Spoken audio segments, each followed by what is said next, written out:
This is the Art Marketing Minute with Eric Rhoads, author of the Amazon best-selling book, Make More Money Selling Your Art. In the Marketing Minute, we answer your questions to help your art career. Brought to you by artmarketing.com, the place to go to learn more about marketing. Now, here's your host, Art Magazine publisher, Eric Rhoads. Thank you, Jim Kipping, and thank you for joining us today. I am here. My goal is to eliminate the idea of the starving artist. So let's get right to today's questions. Here's one from Lisa C., and I'm not sure where Lisa is from, but it says, Eric, I love listening to your podcast, and your book is something I dig into every day. It's full of great practical information. Thank you for that, Lisa. As a pastel artist, I strive not only to produce the best work possible, but to educate current and potential collectors about this fabulous medium. But, there's always a but, right? But pastels are still taboo for most galleries. My work is selling, and for that I'm grateful, but I am wondering if I'm spinning my wheels and thinking that I can really make more money with this medium. I make it a goal to always talk about what pastels are when a prospective buyer enters my show booth, and I was flattered to have been the first pastelist in the collection of a recent avid collector. I really don't want to migrate to oils because I'm so passionate about pastels, but I do want to make a living at it as well. I know it's hard to give advice, but I would appreciate hearing your thoughts on this subject. Lisa, well, first off, do what you love. Paint what you love. Follow the medium you love. If you switch to oils and you're not into oils, then you're making a career doing something you don't love. You might as well get a job driving a bus. And you wouldn't love that either, probably, except I don't want to offend bus drivers who might be doing that. But you need to be focusing on what you love. That answers the question first and foremost. Secondly, if you look at Richard McKinley, I mean, this is a guy who's made tremendous success selling pastels through galleries. And so I would suggest maybe a phone call to Richard and say, hey, Richard, how did you do it? And Richard probably faced these issues too. But I think it's an education issue, right? You need to educate people about pastels, whether it's galleries, whether it's collectors or otherwise. When you're in your own show, your own environment, you have the opportunity to be able to educate. When you have your life in the hands of somebody else who's selling your work and they don't necessarily believe in pastels, well, you might have a problem there. So I always talk about mindset, right? So the mindset of the gallery has to do with pricing, has to do with everything. So if the gallery that's representing you isn't into pastels and they're going to push oils first, then you need to work on educating them and helping them understand what's happened with pastels and how popular they are and how many galleries are selling them. And if they can't get it, then maybe you need to find somebody who can get it, because there are a lot of people out there who do it. There's plenty of pastels selling very, very well and selling at great prices.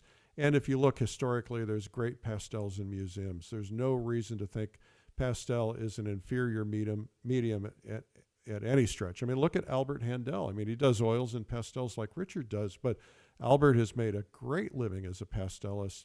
And so I think those days of those old ideas are gone, and though there may be some people clinging to them, I think you can help them through it. I hope that helps, Lisa. All right, now, the next question comes from Cindy in Sedona. Well, that's cute. Anyway, she says, I want to know the names of the buyers when my gallery sells a painting, but they won't give them to me. What should I do? Well, whenever something like that happens, you want to put yourself in their shoes and you want to ask yourself, why are they being so obstinate?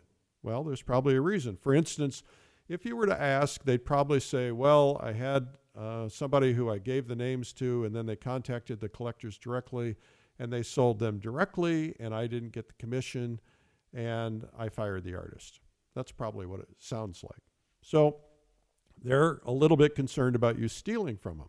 So I think the first thing you do is deal with these things up front when you sign on with a gallery, because you need a contract anyway. You need an agreement that states things like you're going to get your paintings back, they're on consignment, and if they go bankrupt, you have the right to pull them out of the gallery, which you're going to need for a judge in the event somebody goes bankrupt. So you might as well put in some other things like this in it and deal with it up front.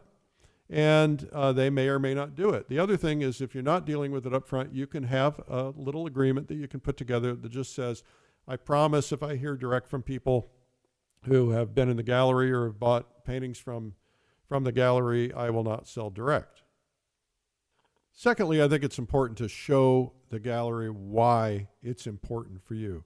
First off, people buy from people they know and they like. And if you can develop a relationship, let them see your newsletters, hear the stories of your adventures, see other paintings, and then you can also say in your newsletter, here are the galleries that represent me, or maybe it's just that one gallery, then you're doing a good thing. And so you want to get newsletters and things like that in their hands because it's going to help sell more stuff.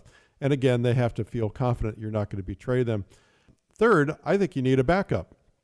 Lots of galleries have gone out of business, and you're never going to get the names after they go out of business. And so I think it's a good idea to say, I want the names, and as long as they can trust you, it shouldn't be a problem.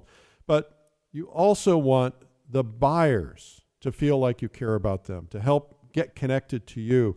My gallery sends me the name and address of buyers and asks me to send them a nice note. Now, they don't send me the email and phone number, which is okay with me. And you can do something more than a note. You can send them a gift, a box of the note cards with their painting on it. And on the back, it can say from the collection of, and put their name on it. And then you can put your name on it and the name and title of the painting and your website, which means they're writing notes to their friends promoting you, which isn't a bad thing either. So, and you could even say your website, or you could say available from XYZ Gallery. That might make the gallery happier. Well, this has been the Art Marketing Minute with me, Eric Rhoads. My goal in life is to eliminate the idea of the starving artist and to help your dreams actually come true. So if you want to submit questions, simply email eric@artmarketing.com. And to learn more about marketing ideas, you can visit artmarketing.com. Thanks for listening.